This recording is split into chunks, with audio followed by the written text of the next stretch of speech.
Hello and welcome.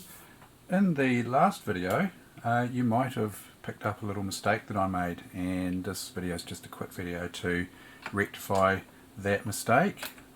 So the mistake I made was pretty minor and it doesn't affect the machine at all, but I noticed when I was reviewing the video that I'd got a collar, the little collar on the bottom of the hook gear on upside down.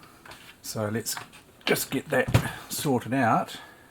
And yeah, if you're not into the 700 series machines, you know, my apologies for the amount of 700 series videos I've been putting out. It's just the fact that we're in lockdown and these machines are the ones that I happen to have on hand at the time, and you know, all of my other machines are in storage, so you know, we're not really allowed to be you know, doing unnecessary travel, so I can't you know, get into the storage and grab other machines. So you know, that's the reason I've been going flat out with the 700 series. So yeah, once this lockdown's over, which you know should be in about, well, the restrictions are going to be lifted, I think not fully lifted. We're going from level 4 down to a level 3 lockdown, which means that you know, we still have to maintain social distancing and you know, things like that, but I will be allowed to get in the car and hop up to storage and grab other machines. So yeah, hang in there.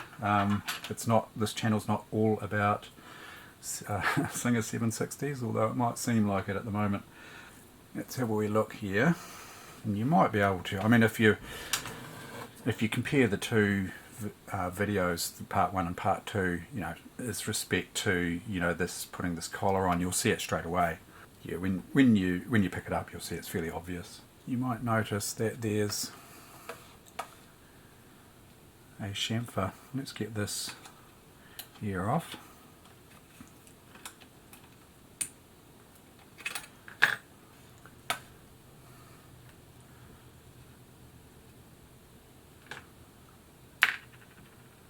I mean, it has no effect really at all on the machine, apart from the fact that, you know, this gear here is getting quite close. I think if this is turned up the other way, there's a little bit more clearance there, but it's not rubbing at the moment, so it's not causing any problem.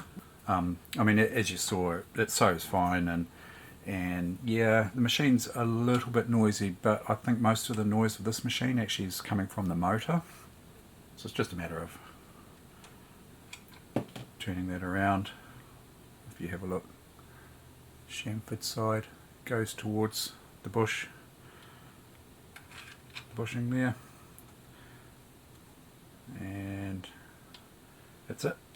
Yeah, I mean, these sort of plastic gears have got me sort of thinking about planned obsolescence as well, and there's been a couple of comments, you know, mentioning planned obsolescence, or implying that you know, these machines, you know, were better back in the day when they had the metal gears.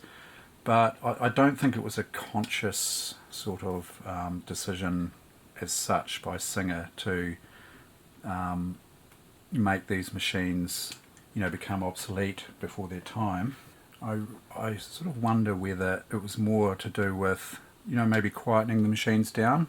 I think these gears here are a lot quieter than the metal meshing gears. I wonder if that was a large part of the decision. And I mean, these are a high quality machine. It's not like they're a low quality machine. And you know, German made. You know, I don't think they were sort of skimping on, you know, quality, if you know what I mean. And hell, I mean, that this machine's, I'm not sure exactly how old the 760s are, but my 726 is 51 years old and it's still going strong. I've not replaced any of the gears in that. So how do you define planned obsolescence? I mean, if the machine's still going after 50 something years, well, I think it's doing pretty well.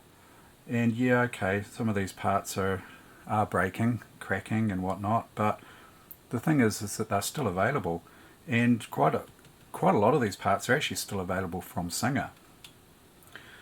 So, you know, Singer they're pretty good, considering, you know, a lot of companies wouldn't supply parts for machines of this age, you know, and I think they're doing a pretty good job at that.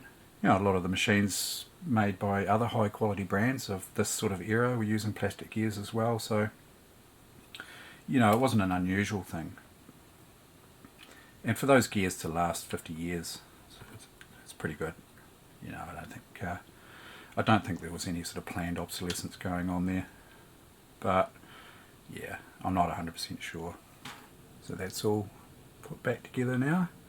And yeah, there's more clearance down in here.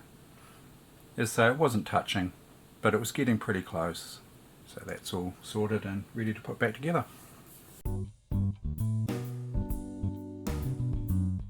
If you like these videos, might I recommend other videos on the Singer 700 series sewing machines. And as always, thank you very much for watching.